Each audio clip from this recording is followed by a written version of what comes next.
Welcome back to Spitballin Cards. In today's episode, we're going to talk about the fallout of high-end auctions. We're talking about dual autographs, and we're also going to be talking about which grading company we like the best for our personal collections besides PSA.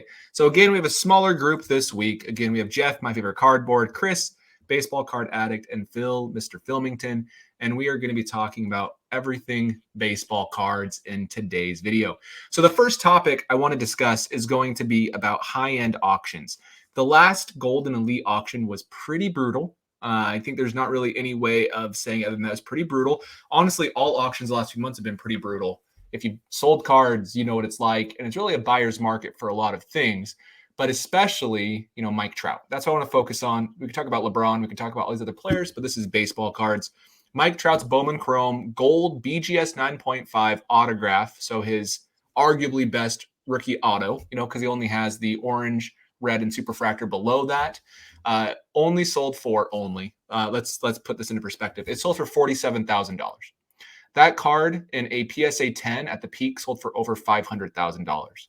And so it's a big drop, and I don't know if we've seen the bottom, and it's really worrisome for some collectors.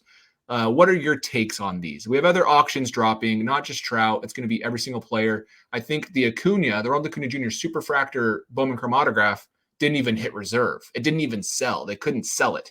We have Vladimir Guerrero Jr. during the hype of all of this sold for, I think, $400,000 to $500,000, his Superfractor auto, but the Acuna couldn't fetch that price. So what are our thoughts? Are we concerned? Do we think that this is hard for your collections to see it be going down in value? Jeff, what do you think? Well, for better or worse, I don't have any cards approaching that stratosphere of value. So in that case, it's not as concerning. But yes, I have got a couple nice Mike Trouts, and they've declined in value substantially as well. I think you mentioned now it is a buyer's market. I question anybody who's selling anything at open auction right now. It doesn't seem like the smartest move. I didn't even know that Trout was there. I guess I don't follow golden auctions, so I'm not sure. It just doesn't seem like a good thing to do, to be selling via auction now, especially with a smaller auction house like Golden.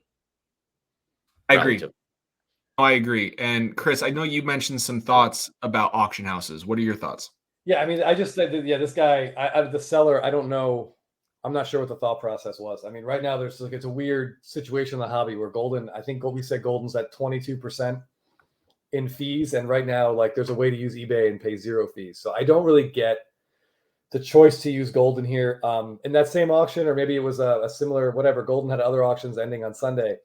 An Ozzy Albies red Bowman first apparently went for like $2,300, which seems like a steal. And that's a card that I would definitely have been interested in and may have thrown a bid on, but I never even saw it because I don't look at Golden. A few people messaged me and asked me about it, like if I wanted or what I thought, and that sounds like a great deal. I just don't understand why you would use that auction house right now. It just seems like there aren't as many eyes in this hobby in general, and to use these smaller auction houses, you're just really limiting your audience. But these prices there probably will be some trickle down. Everyone's going to see what that Trout went for. And I think if you have a first Bowman Chrome Gold diffractor of other big names, you probably lost a little, at least some percentage on value there. Is that true? Or is it just because Trout has been so disappointing the last few years with playoffs, injuries, performance? I hope it's just Trout being bad. And his market is down, down, down, as we know. And it should be down, down, down. Like the built-in prices are an absolute inner circle all-time great. And the last 4 seasons, he has not been that. And it stinks. It's the word that he can't stay on the field and his value should be going down. But as the biggest name essentially in the hobby, people will look towards the sales of his cards as sort of a barometer to the hobby in general. The good news is we have Mr. Bowman Chrome autograph multiplier on the call. Phil has done a lot of this. So Phil, let's hear your take. Yeah, so Trout, this gold Bowman Chrome autograph, like many of the other Bowman Chrome autographs and players that have first Bowman autos, the gold usually sells for about 10x the non-numbered base. And with Trout, usually you get a higher multiplier for some of the game's top stars. But I think with Trout, because the base card wasn't overprinted, I don't know how many they printed, but it was certainly less than 2,000 back in 2009 when that product came out. So, I mean, you look at, the derived or implied value of the base BGS 9.5, you're at about $4,700. That's probably really close to comps. So at first I was like, ooh, that's a bloodbath. But now I look at the rest of Trout stuff, Bowman Chrome autos, update, golds, etc., whatever. I think the general rule with his stuff is he's down about 75% from peak, whether that be 2018, 2019, 2020. With this card, interestingly, when Golden was one of the preferred places to sell high-end cards like this, we were looking at Q1 of 2022. A lot of people in the hobby were consolidating. That's when we saw a PSA 10 copy of this card sell for over $500,000. But just like a few months prior to that, it had sold for like 200,000, I think, through private sale, that same card. Or maybe it was that same guy that auctioned it through Golden. I forget, but I did see it on my slabs and it got removed. I was telling my friend to buy it and we didn't end up making a move on it, of course. But so at that point, Golden, because I think the comps were a lot higher back then because a lot of people were selling one of ones and rare, super high end stuff on Golden, on PWCC. The market was in a place where it could support multiple platforms, multiple independent platforms, and through whatever promoting and advertising they were doing, clearly it's not, really making the cut today, but it was working before. And you were seeing oranges of players like Tatis, and I'm talking about Bowman Chrome autographs, Tatis, J-Rod, Acuna types selling for like 36x base when usually it's closer to like 15 or 20 for like some of those high-end guys. So Golden was working for a while, but it hasn't been working, to Chris's point, to Jeff's point. It hasn't been working lately. And I don't know, but at the end of the day, like, is this sale really that bad? This card and a BGS 9.5 never broke 200,000. So if you look at 75% declines with other cards, we've certainly seen it with the 11 update base. We've seen it with a lot of the 11 update stuff, right? The Diamond, Cognac Diamond PSA 10, that's now about 5K. I think that topped out at around 20. So I think, again, that'll be a general rule. And if and I'm holding one, a Bowman Chrome autograph that hasn't fully received that 75% haircut yet from the peak, but it will. I guess that's the point from this. That's the takeaway. The other Bowman Chrome autograph stuff, if it hasn't been knocked down 75%, it likely will be in the next few months. And as others have pointed out, he hasn't played 140 plus games since 2016. Not only do we have him missing a lot of time, but we have long-term questions with his health in the future. Is he going to get to 600 home runs? 2-3 years ago, people would have slapped me if I said, well, I don't know. It's not a lock. Now it's not a lock. He's at 350 through his age 31 season. So he needs to average 25 home runs the next few years. So it's doable. It's definitely doable. But I do want to just discuss that particular card and then auction houses. I want to talk about Vlad. And I don't mean to pick on Vlad because I like Vlad as a person. He seems like a good guy and he's had some great years. But I'm only talking about Vlad because some of the card sales that he had, because he had his best season during this peak, is a little bit crazy. And so I'm going to compare just for that purpose. But the Vlad Bowman Chrome red autograph sold for 552,000 out of 5. BGS 9 point. It's a BGS 10. So it's the best red. But I'm sure he has shimmers that are numbered to 5 or 10 or something crazy. But I'm just saying, and then a BGS 9.5 red sold for 228,000. So you can only imagine what all of the cards from that era, if you're still holding them, have done. And so it's been tough. And I don't know what to tell you, but the Acuna can't fetch that price. A Superfractor 1/1 Bowman Chrome autograph in this market is very interesting to see. But the next thing I wanted to point out is going to be eBay. I know eBay has a bad rap, and I know that not everybody likes eBay, and that's fine. But I don't know why people are selling on Golden and PWC. PWCC maybe more, but Golden, PWCC, all these different auction houses, when if you want eyeballs on your cards, we should go on eBay, especially for things that aren't these Trouts, like that red Ozzy Albies. More Braves fans will see it on eBay. And I don't understand it. I know they probably get promised. They have account executives that their sales position is to get specific cards. And I'm sure they get commission based off of if they can get people to sell the cards. And that's probably why. But to me, it's a no-brainer that you probably should avoid these auction houses currently as a seller. That's just my 2 cents. Anybody disagree with that statement? No. Phil, you're on mute. Sorry. Yeah, I think you're right there.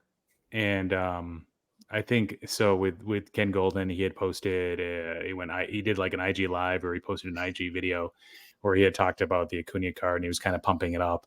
And then eventually he had shown it and he's like, oh yeah, it's for sale in my auction. And it ends in like a couple days, right? And his point was that of all baseball cards printed after 1970, this Acuna Superfractor Bowman Chrome autograph should be the third most expensive card. The only cards that have any business doing more money than this are the Trout Superfractor 1 of 1 auto and the Shohei Ohtani Bowman Chrome rookie autograph from 2018 Superfractor. So it was interesting, like him selecting his language. Like he's not saying like you should pay X amount for it. He's just saying like, well, based on the current market, this is the third best card. So if you're looking to make an investment, this is a guy that's flying under the radar.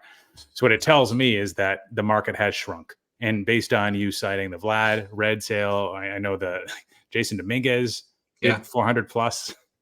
And at the time, he wasn't even like a top 10 or 20 prospect. Yankees, though, which helps.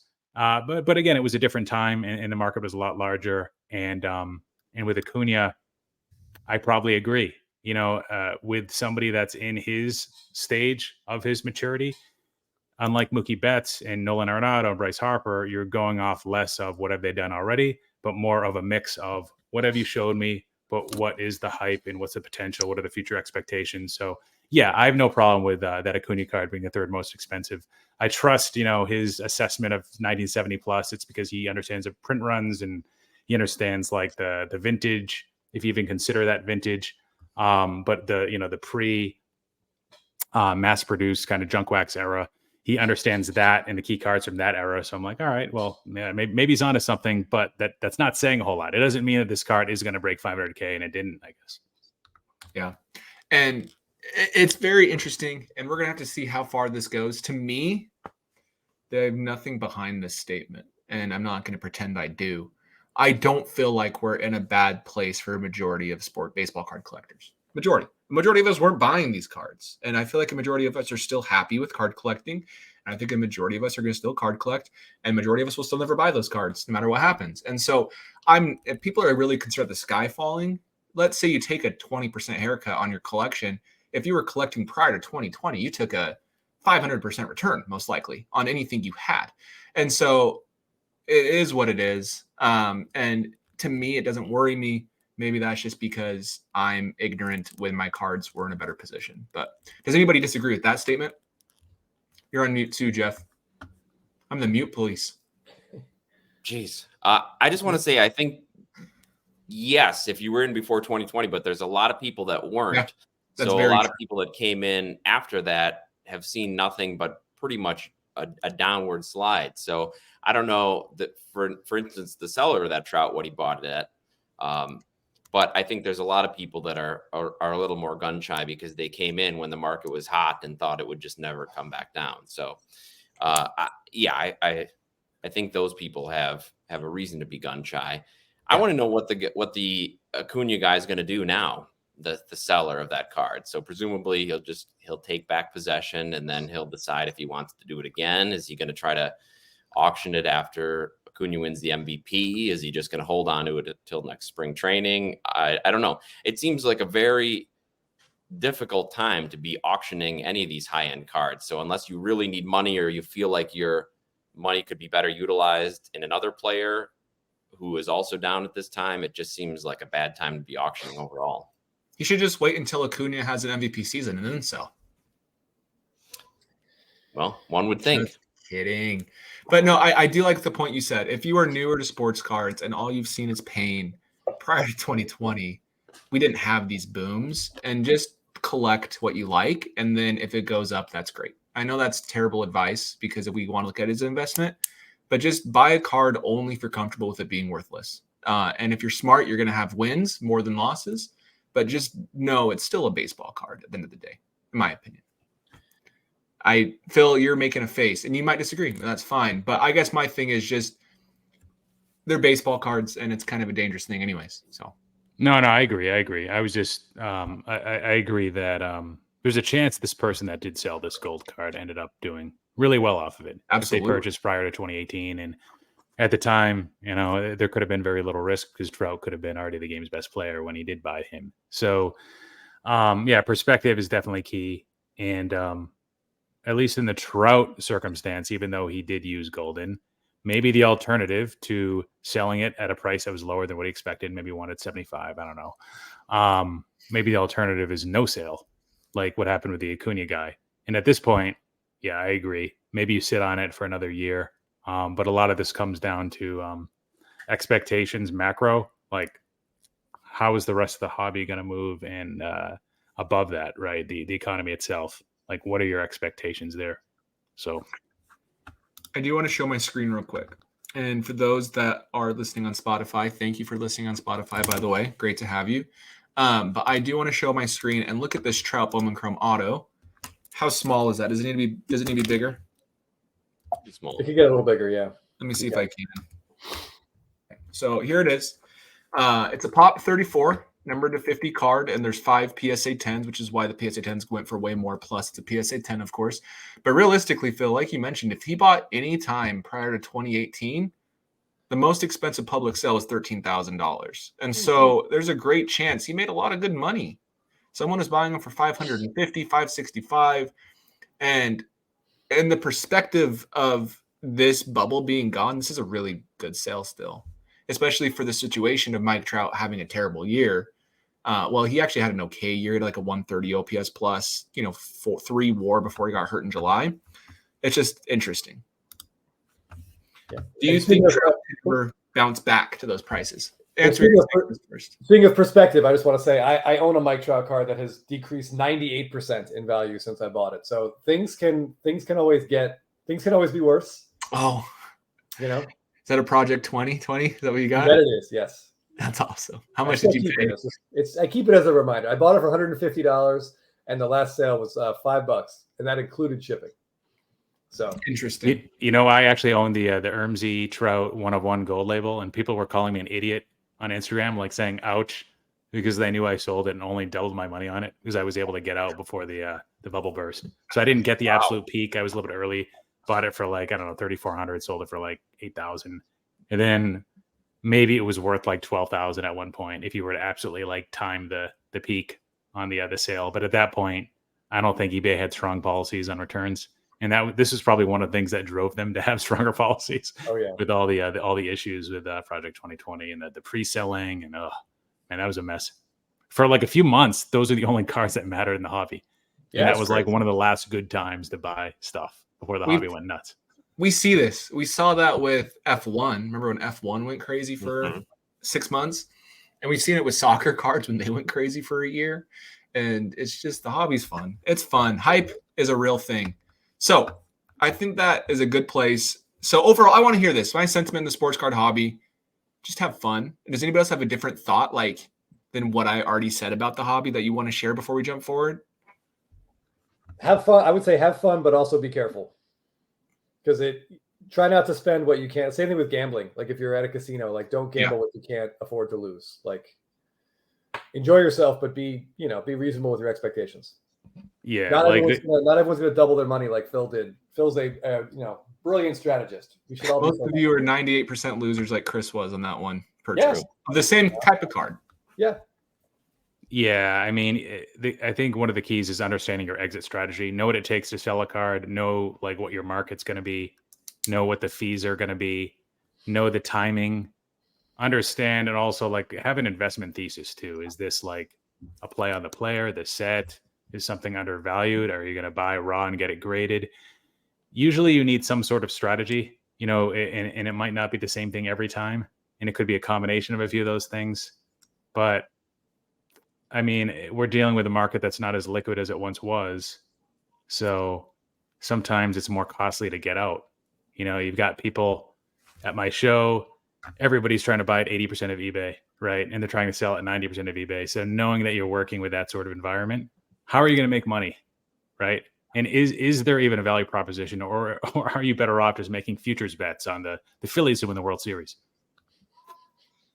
Hey, that's a great point. It keeps you just as interested in the game as pets. Now we're like recommending sports gambling.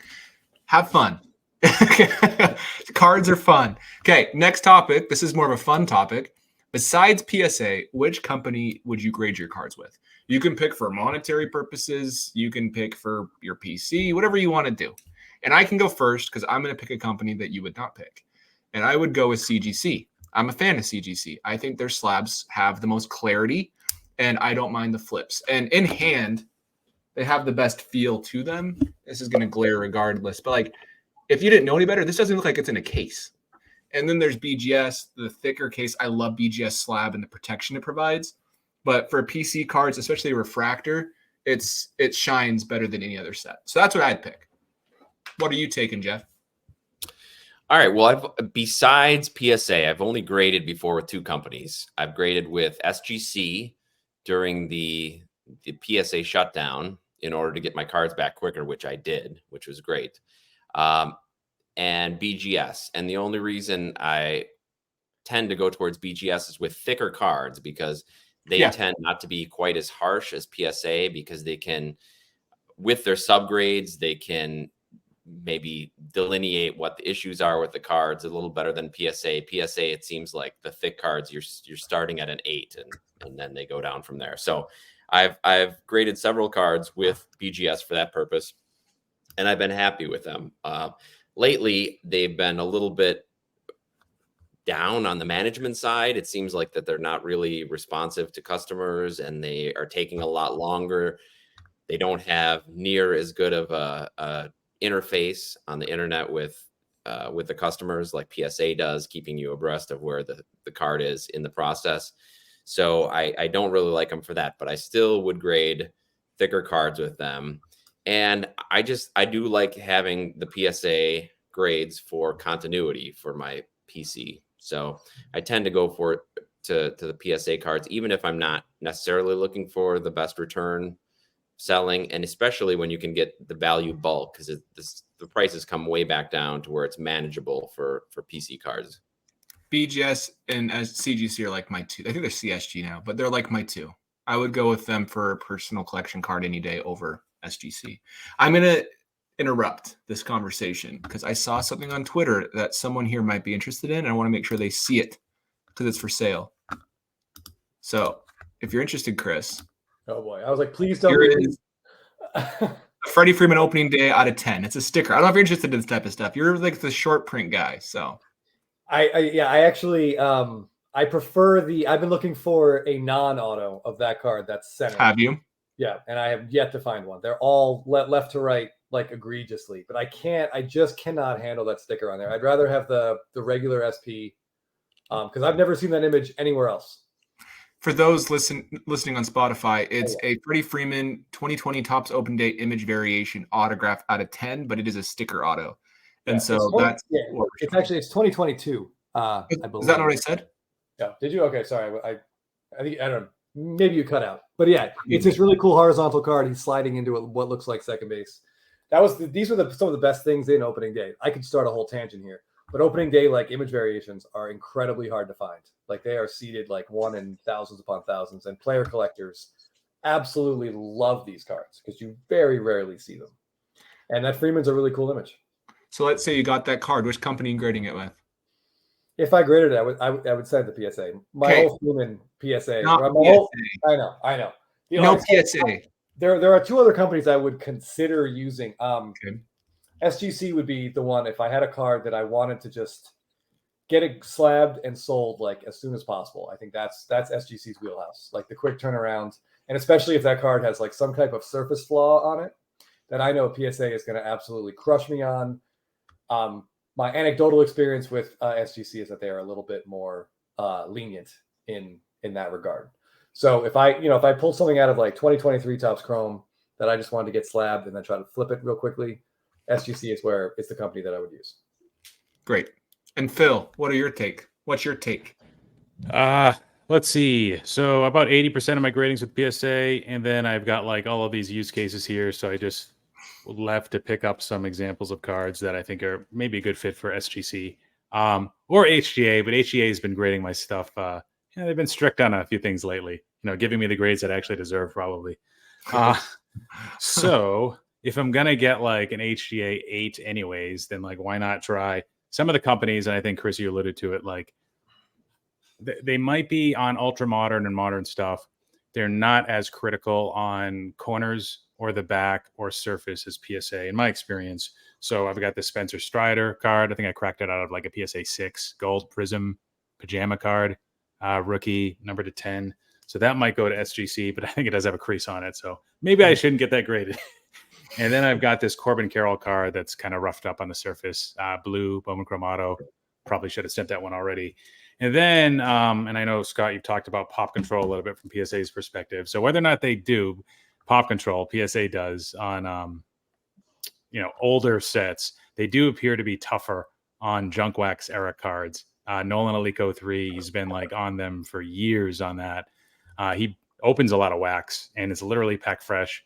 And 1 out of, 30 times you get a card that actually looks like it might gem, depending on the set. 90 Flair was pretty easy. In my opinion. You're not dealing with like 86 top centering issues and print dots and scuffing and black corners and stuff like that get roughed up pretty easily. So that might go to SGC, and it's just fun and it's cheap. This card might go to Beckett. I probably use them the least of like I say the big four, but I haven't talked about CGC yet. So this one, it's a 9. I thought it was like a pretty solid 9 with good centering. That's key for like PSA to Beckett cross. And the autograph. So the autograph for Jackson Holiday, can't really see, but he doesn't have a whole lot of like clean autographs, and this one's pretty solid. So if I can turn this into a BJS 9.5 with a 10 auto, that's a win to me on Jackson Holiday. And it's a card that if I don't get it back 4 or 5 months, that's the guy that's going to hold up Topps Chrome Update if they decide to put the MLB debut patches, some of those in a Topps Chrome. Maybe he can sell on its own if he ends up being in Topps Chrome Update as like a base card and he's got his first Chrome autograph in there. I don't know. We'll see. He might make Topps Chrome too, depending on when he debuts. But CGC, I've been looking for use cases for them, but I've been struggling to find them, and I really want to use them, Scott. I love their holders. They're the best in the game, and I appreciate that. And that's one of the reasons why PSA pisses me off a bit, and SGC, of course, is because I don't consider this like a next generation holder. No.